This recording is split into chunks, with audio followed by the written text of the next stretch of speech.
Hello friends, welcome to the next video of the Java online course. So here in this video we'll be talking about three concepts of Java programming language. We'll start with the string, then we'll go for wrapper classes, and then finally we are going to see the command line arguments. The string class. Now till this point we have not came across any kind of strings. So how to use the strings, how to perform operation on the strings. So generally string is not actually the collection of arrays or collection of characters here in Java. String is a class. If you want to use the strings in string is collection of the characters, that is a word or the sentences which are enclosed within a pair of double quotes. It's called as a string. Now if I want to use this string, then how to use that? String is a class whose object we need to create, and based on that object we are going to use the string in the programming. Java allows objects to initialize themselves when they are created. This automatic initialization is performed through the use of constructor. So here we are going to make use of the constructor to use the strings. So string are created as an object. So string is default class available in Java's default package called as java.lang, which is not required to import. Now how to use the string? First of all, see the common method to use a string which is allowed by Java syntax. String s is equal to new string. Okay, so this is the way by which you create the object of type string. It's a default class available in Java. That's why you know to don't have to import anything. It's available in java.lang itself. That's why. Now I can convert the array of characters also in the form of the strings. So char characters is equal to, see, hello is the array I have created. This array is the form of characters, hello, HELLO separately, and then I can pass this array of characters to the strings constructor here. String s is equal to new string, so that s will be formed. String s is formed now after passing these characters there, and s will contain the hello. Or the third and very commonly used method by the general programmer is to assign directly the words or the sentences to the particular object. So let's use this. String s is equal to hello. String s is equal to hello. I can directly assign the string to the variable s, and then s is declared or initialized with the hello. Okay, so these three ways are there by which you initialize the strings, and advantage of being a string is that there are direct available methods we can apply onto the string to perform many string operations onto it. Now let's have a simple application program which will demonstrate you the use of the string operations inside the Java programming language. Let's go for that. So let's use. Okay, so here I declare a string s1 in this way. String s1 is equal to nation. So it's in double quote. Remember, string should be in double quote, characters are in single quotes.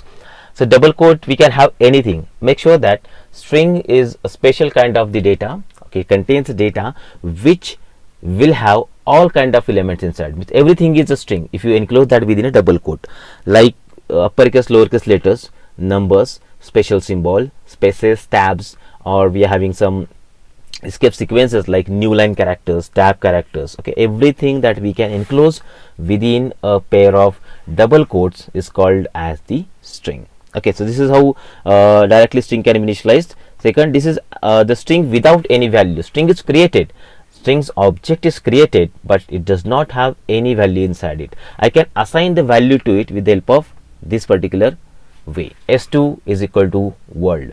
Now s2 is created and I have assigned the value world to it. Okay, so s2 will contain the value world now.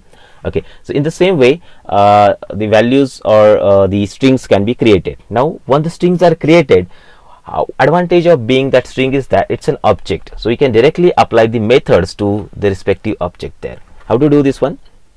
See, I want to find the length of the string s1. So let's have use system.out.println length s1 dot length. Okay, so length is the method that I am applying to the object s1.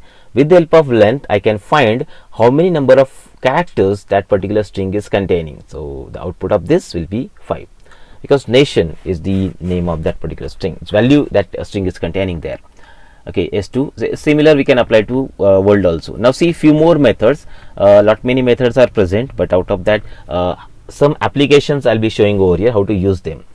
Okay, so next is concat.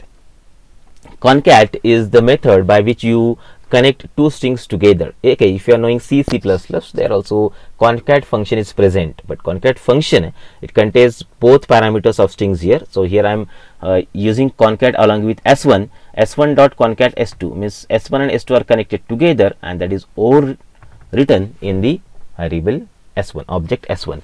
Or this is just similar to this method. So if I write s1 is equal to s1 plus s2, so plus operator is also performing the similar kind of operation of concatenation or joining the two strings together and then replace with the original strings. Okay, in this way we can do the concatenation of two strings. Okay, now after that I am printing the string here. Now few more methods, check it out.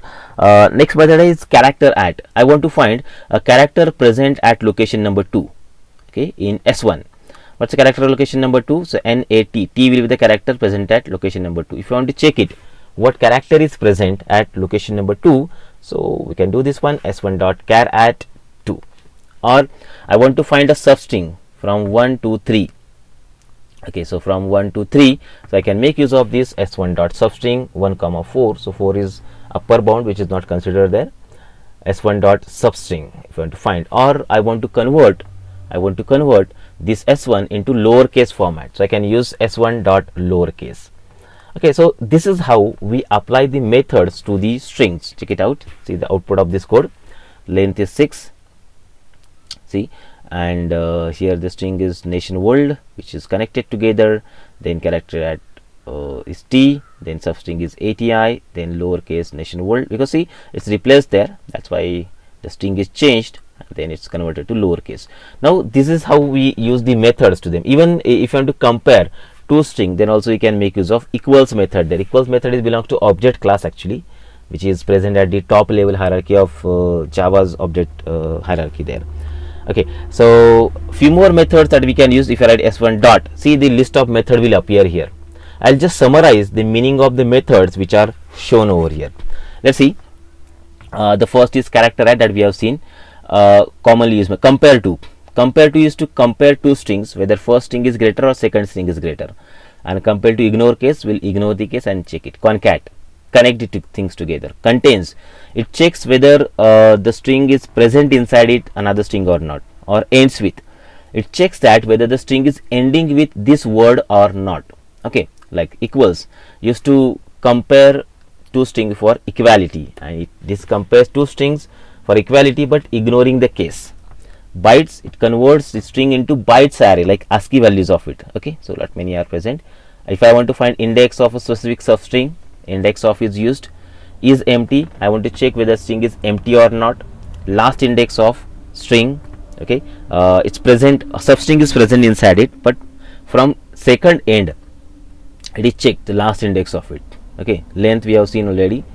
Okay, or a few more. Replace is to replace character sequence with another sequence. Okay, starts with a string or not.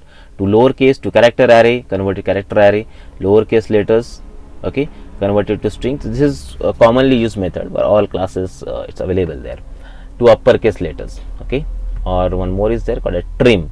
Trim is used to delete the starting and ending spaces present inside a particular string. So this is how the methods are present. These methods I can use along with all kind of the strings object. So wherever in future in advanced Java also, or any programming, GUI programming or any web applications, when you have to compare the strings, when you have to use the strings, just make sure that these methods are available to perform specific operations onto the strings. Okay, so we can make use of them in this particular way. So this is how the strings are treated in the Java programming language. Okay, let's go for the second second topic here in this video. It's called as the wrapper classes. Object representation of primitive data types are called as the wrapper classes. In a sense, these classes encapsulate or wrap the primitive type of the data within a class. They are defined inside the package called as java.lang, which is by default imported package in Java. So we don't need to write the import for java.lang, which is by default available inside every program of Java. That's why wrapper classes are can be directly used inside the program. So without importing the java.lang it is possible. Okay, so what do you mean by wrapper class? Again I am revising object representation of it. So in just previous topic we have seen the string. So string is a class, okay, though it's a data type, data is present there, it's a class, but integer, float, boolean, they are not classes. Now if I want to convert this data type in the form of a classes, these classes are by default available inside the Java, and that we call as the wrapper classes. Let's see this, what are the wrapper classes are there. Okay, so boolean type, a boolean wrapper class is boolean, character, double, float, integer, long, short and byte. These are the classes whose object we can create, and we can store the value inside this object directly as it is, that you store in a single variable of that type. This is what we call as the wrapper classes. So let's see how wrapper classes are used by 3 different programs. Remaining others are used almost in the same way, just like object representation of the primitive type we can store inside the Java object. Okay, so in how to do this one, let's see. So first of all I will show the integer wrapper class here. Now let's see integer.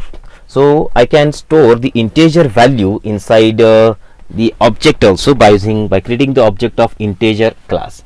See this one, how to use it. So this is how I create the integer x is equal to new integer 141. It is just like equal to integer x is equal to 141, but what's the difference in that? Here 141 is the value present inside the object x. So x is the object now, it's not a simple general variable in the program, it is an object. Okay, so that object contains 141 inside it. I want to convert this 141 into byte format, so you can use byte b is equal to byte value, you print it. Similar to that, I want to print hash code of that value, I can use it, or I want to convert. See, these many methods are present that integer wrapper class contains. If I write, see, check it out, x dot, see the methods of the wrapper class will be shown here. Byte conversion, or I want to convert check the integer, I want to convert double value of it, I want to check equality, I want to check float value of it, hash code, int value, long value, short value, I want to convert into string format, the toString is there.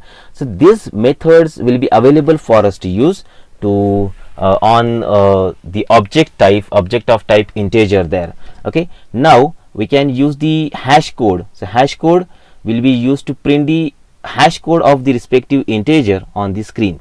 Okay, now these are the object method that I can use. Along with that, few static methods are also available. These static methods can make use of can be used to perform the operation, many different kind of operations. Like, say for example, this is a very commonly used method, which method, this method is used to convert the string value into integer format. String value into integer format, how to convert that?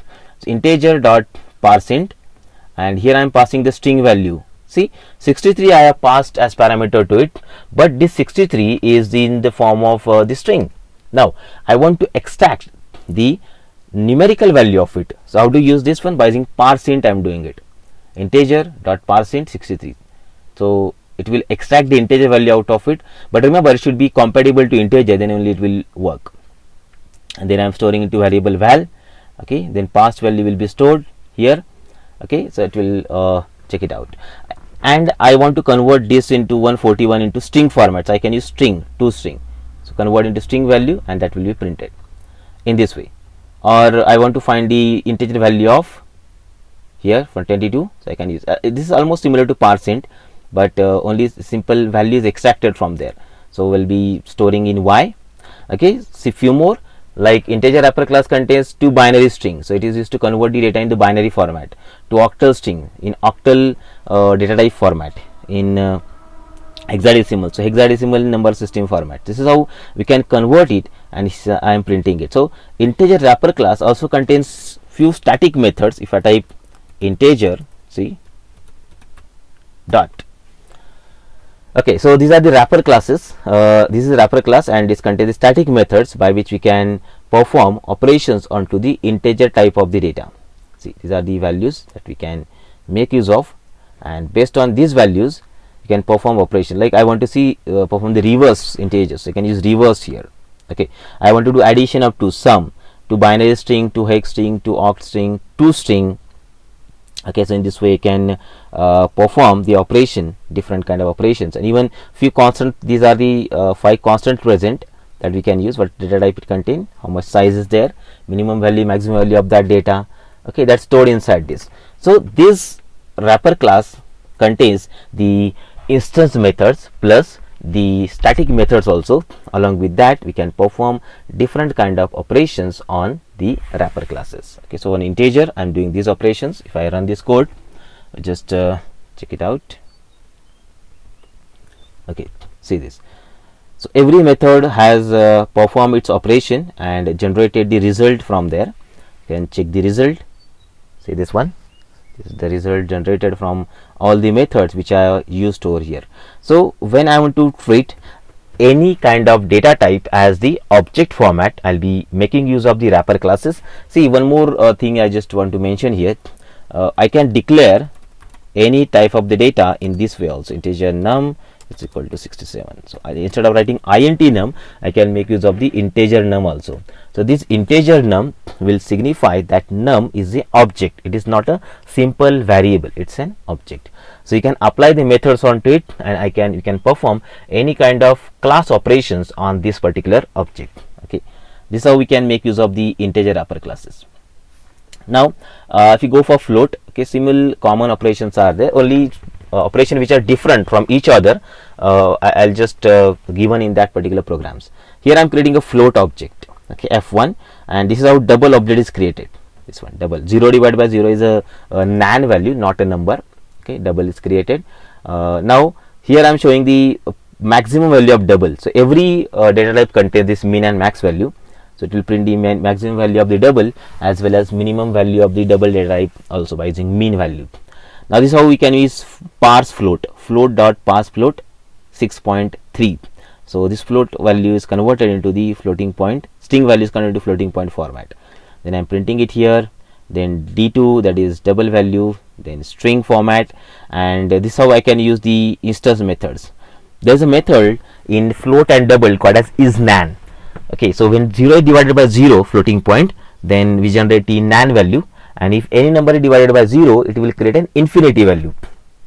Okay, so if you want to check that infinity value is present, non value is present, so we can make use of this particular methods from the classes. So when you create it in the object format, then only these methods are applicable. If it is in variable format, then these methods are not much useful. Okay, so if I run this code, check this. Yes, okay, max double, check it, then value, then string is 6.3, then d1, which is containing a nan, not a number. Okay, this is what division is done, and we generate the results out of it. Okay, so wrapper float. Similar to that, we can use character also. See the character. So character is created in object format like this. Character ch is equal to new character x. So ch is a character which contains the value x inside it. Okay, or if I want to get the char value from it, so I can use ch dot char value. If I want to, okay, this is only simple static, non-static method is available here. Along with that, many static methods that character wrapper class contains, like character dot is digit 0. So you are going to check whether that character is digit or non-digit. Okay, so is digit will show you whether that character is in lowercase or uppercase. That also we can see here. So this is lowercase, not actually, it's in uppercase, that we can see. Lowercase is white space, is whether it's a space or not. Space character is present, that we can identify with the help of is white space. So character wrapper class also contains many methods that we can use to perform operation on characters. See this. These are the character wrapper class constants, lot many, and these are the methods by which you can perform many operations on the character as an object. Check this. Is letter, is space, is title case, okay, is uppercase, lowercase, reverse. Okay, so reverse bytes. That's how all these operations are possible that we can work on the character wrapper classes. So character object representation is called as character. Char is the data type and character is the object. So in this way, the wrapper classes for almost all kind of the primitive type of the data are possible. So advantage is that whenever we have to treat them as an object, so we can convert them in the form of the object wrapper classes and then use them inside a Java program. Okay, so this is what the wrapper classes are. Okay, so some programs I have mentioned, so you just can try this program by your own, and methods from this particular wrapper classes can also be used easily. Okay, let's come to the last point of this particular video, is command line arguments. Command line arguments are the arguments which are passed onto the terminal or onto the command prompt when you run the program by using the Java's commands. But in NetBeans, it's not possible to run these commands. Very regularly we apply that in some of the projects of Java command line. Sometimes we want to pass the information to program when we run it. This is accomplished by passing the command line arguments to the main. The command line argument is the information that directly follows the program's name on the command line when it is executed. They are stored in the strings called as passed to the main, like string args. Okay, let's go to the program, any kind of program. We just focus on this. This is called as command line argument. What's the meaning of this? So when you run the program, that time the arguments can be passed to the main function, and these are called as command line arguments. All of these arguments can be stored inside the variable args. Okay, so in this args array, I can store all the arguments, and whether it is in number format, string format, or any character format, everything can be stored in the string array there. So this args will have this data inside it. Okay, let's see how to use this one. See, so I'm using this args now. This is what command line arguments are. So here I'm printing these arguments. How I'm printing it? So for I equal to 0, I is less than args dot length. Whatever argument it contains, that length I am taking here, and I plus plus. Okay, so arguments which are passed to command line, that will be taken, and one by one element I am printing here. First args of I equal to args of I, that is 0th element, then 1 element, then 2 element, 3 element, whatever I pass, that will be printed here. But when I run this particular code, see, I'll run this particular code, that will not actually produce the output. Okay, because I have not passed the command line arguments. How to pass the command line arguments? So check it out, see it clearly. I'll go here in project properties for my project, that is arrays. I'm clicking on that. I'll go to run option, and here in run option I'll choose my main class. See, my main class should be command line, my current program, that is my main class command line. Okay, and here I'll pass the arguments. Arguments is equal to, see, hello, how are you, question mark. Okay, so total 4 arguments are there which I have passed here. Okay, these arguments I have passed, so I'll put it okay, fine. And now I'll run my project. This is my project here, run project, and when I click on this, run anyway, yes, check it out. So I have given these arguments in the project properties. Okay, so argument number 0 hello, argument number 1 how, then r, and then u. So whatever argument you passed, all that will be stored into args array, and I am iterating, I am taking this element one by one from the respective command line, and then I am printing them on the screen by this particular mechanism. If I go to check this again and change it, so let's see, I'll go to properties, again run. Okay, my main class is same now, which was different previously, and if I want to check, goodbye. Okay, this I extra added 2 more words. Okay, run the project again. Now see, 0 hello, then how, then r, then u, then good, then bye. 6 elements are present there, that is what the length of the args is containing, and I'm using that inside the program. This is what we call as command line argument. So the argument which is passed there in that particular window, they are passed to this string object or array, and from that string array I can use them inside the program. Let's see a simple program by which you do the operations of adding all the elements together. So what I have done here, check it out, it's very easy operations. For I is equal to 0, I is less than args dot length, I plus plus, add is equal to add plus integer dot pass in args of I. So whatever argument I am passing, I am converting these arguments in the form of the numbers, and then I am adding them together. First number plus second number plus third number, then fourth, fifth, sixth, all numbers I am adding them together by this method. Okay, till the elements are not ended, all the elements are added together in this variable add. Okay, and when the loop is ended, I will be printing the addition of this onto the screen. Okay, so simple addition of all the elements which I passed to this. So now my program name is add. Yes, now check it out. I'll go to change this. In run I'll go here, I'll change my main is add. Okay, and here I'll pass the numerical elements like 1 2 3 4 5 6. Okay, so total 6 elements are present there. I'll push OK, and that will be taken here in ARGS, converted into the number format and then added together, and when the loop is ended I'll find the addition of all the elements over here. Let's run the project. See, 21. This is the addition of the element which I passed to the command line over there. This is how the command line arguments are used inside the Java programs. Okay, so when we require to pass the arguments to ARGS, these are passed by the mechanism which I just shown. Okay, so we just try this. Programs are given to you. If any doubts are there, you can mail us. Thank you. Thanks a lot.